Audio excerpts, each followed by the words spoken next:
What's up, GQ? I'm Hayden Christensen, and today I'm going undercover on the internet. It's actually me. It's cool, right? Using the Force. Let's check Twitter/X. Hayden Christensen and Ewan McGregor on the set of Obi-Wan Kenobi? What did naughty Ewan tell Hayden after that scene? Hayden couldn't hold in a laugh. And then it says, Hayden is that guy in your class you make laugh to get him in trouble with the teacher. Well, first off, the images on the left are from the Obi-Wan Kenobi show. The one on the right, though, I think that's from the prequels because everything's covered in blue. So that's how I can tell the difference. But we were laughing a lot that day. They would paint these dots on our face so that they could try to de-age us a little bit. So we were making fun of the way we looked. It was a little silly, but I don't recall exactly what we were laughing about in that moment.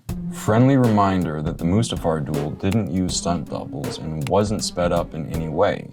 Hayden and Ewan were just that good at dueling each other. This is true. That was us. There were no stunt doubles and they didn't speed it up at all.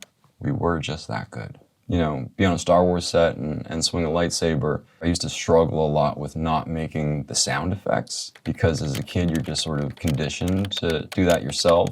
And I remember George Lucas on a couple of occasions would have to come over to me and say, Hayden, I can see your mouth moving and you don't need to make the sound effects. Like we do that in post. What's your opinion on the best use of the Anakin Padme meme? I don't know. There's too many good ones to choose from, but I don't think it's this one.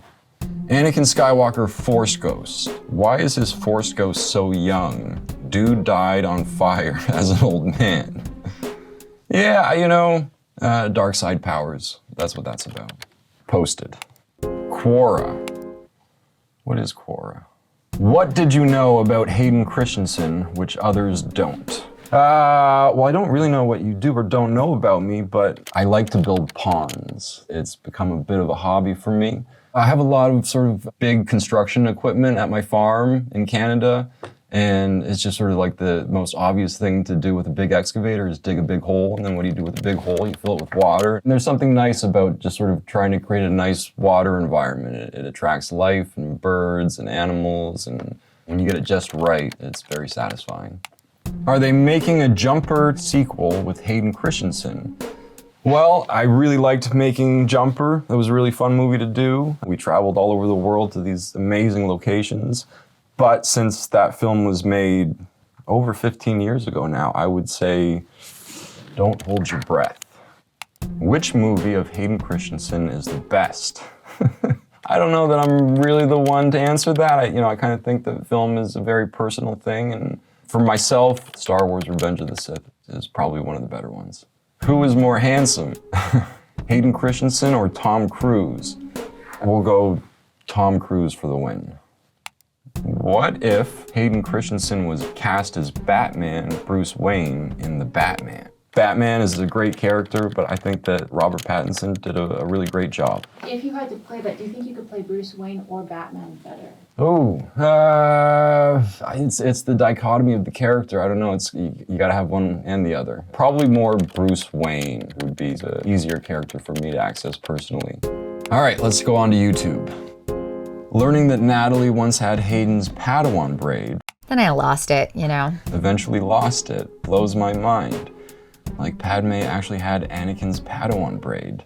Yeah, I do kind of remember that she kept one of those. It was very sweet. Although I think the real question is whose hair did she actually have? Because it wasn't mine. I used to think that, like, because they would glue this hair extension behind my ear every day. I always used to wonder, like, whose hair am I wearing today? I forgive you, Natalie. Should we move on to Reddit?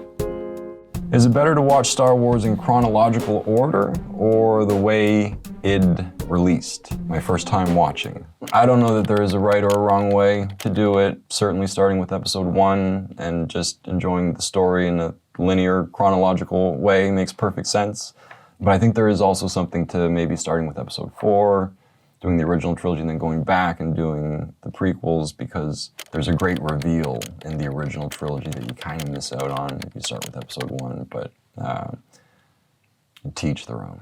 Who would win, MCU, Thanos, or Darth Vader? No extra round, BS. Thanos with his glove and stones versus Vader and his lightsaber. Well, obviously, Vader, right? Definitely Vader. Vader beats everybody, always. Is Hayden Christensen gonna come back for AHSOKA Season 2? I think that would be a lot of fun. I think the answer to that question will remain to be seen. Now let's move on to IMDb.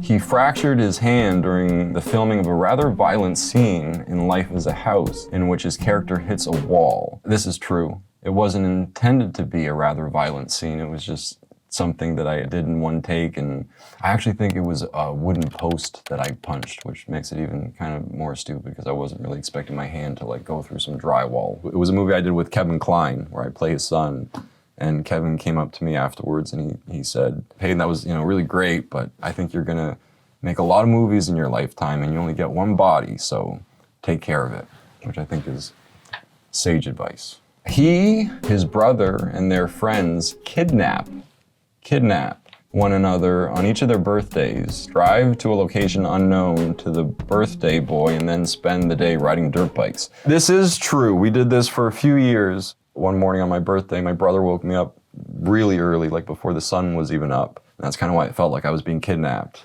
and told me to get in the car, and they drove me somewhere far away, and there were dirt bikes, and we went on this great trip together, and then we had a lot of fun, so we kept it going for a few years. And that sort of started my love of riding dirt bikes, which I still do on my farm. On to TikTok. TikTok. If we're to have an Anakin show, it can only be his transition into Vader from Order 66 up until Obi-Wan Rebels time. That'd be it.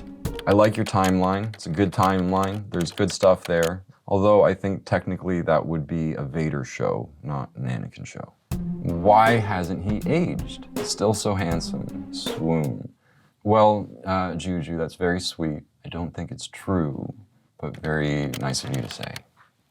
Okay, on to Wikipedia. November 2013, Christensen collaborated with Canadian fashion chain RW & Co. to release a men's clothing line inspired by his farm. This is true, I did a clothing line. It was sort of inspired by my farm. Mostly I just designed clothes that I wanted to wear and keep in my closet. I have a tendency to sort of take nice clothes and then bring them back to my farm and then make a mess of them, and I ruin my clothes really fast. So I just wanted to make clothes that would kind of wear well and hold up well with a little bit of abuse. The process of designing a clothing line was enjoyable because it's all about details, and I can sort of let my OCD kind of run rampant. During the production of Revenge of the Sith, Christensen asked Lucas if a special Vader suit could be constructed to fit his own body, rather than have a different actor don one of the original sets of Vader armor worn by David Prowse. This is also true. When we were doing Revenge of the Sith, I found out that they were not planning on having me be in the Darth Vader suit, and I was a little bummed about that, so I spoke to George Lucas and I asked him, and he was kind enough to oblige. I think there's something nice about knowing that it's the actor in the costume as well, but it was really just for my benefit. It was a challenging suit to move around, and I told George, I was like, look, I don't know that I can move as well as I thought I would be able to, and he was like, it's okay, it's supposed to be your first time in the suit, so if it's a little rigid and awkward, he was like, that's a good thing, actually. When the helmet goes on and you're just totally enclosed in this costume, it was a remarkable experience just because you could see people's reaction to seeing Vader for the first time. People who were sort of usually very assertive became a little more timid, and they'd kind of like not want to make eye contact with you. I had good fun with that. All right, that's it. We're signing off of the internet.